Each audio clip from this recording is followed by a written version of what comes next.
In addition, it's usually required that the problems happened while your car was under warranty or extended warranty.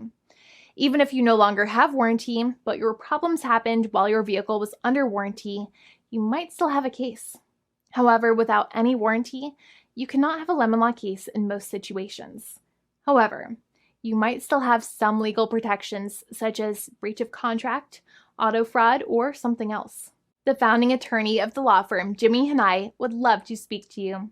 The consultation is completely free, and the team of lawyers can speak to you and review any documents you have for the vehicle, such as your vehicle purchase agreement and repair invoices.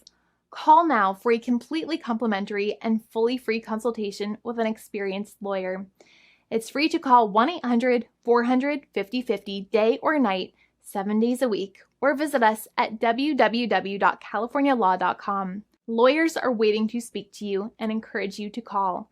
This video is not legal advice. I am not an attorney. I'm a paid spokesperson. Attorney Jimmy Hanai is a lawyer in the state of California and handles California lemon law cases. There are no guarantees.